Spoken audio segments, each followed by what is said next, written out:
Do you want to know how you can turn off the notifications which you receive from Remitly? If yes, then this video is specially for you. Hello and welcome to How to Log In. It's your host back again with yet another interesting tutorial video. In this video, I'm going to teach you how you can turn off the notifications which you receive from Remitly.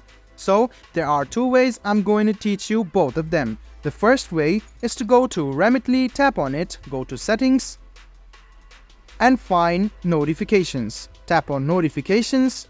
As it is currently allowed, to disallow it, go ahead and tap on this switch and it will be disallowed. You can also select the lock screen, bash and pop-up notifications.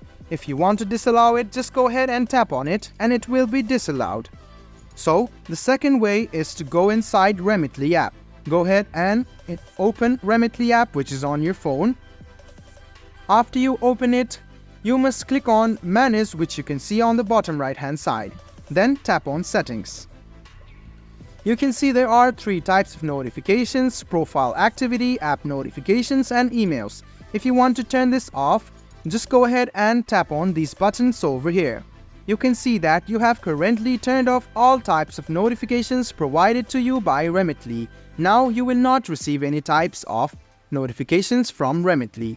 So guys, this is how you enable or disable the notifications which you get from remotely on your phone. I hope this video was helpful for you. If you still have any kind of confusion, please do mention us on the comment section down below. Like the video, subscribe to the channel and do hit the bell button for more. Hope to see you in the next video as well. Until then, goodbye, take care and make sure you enjoy.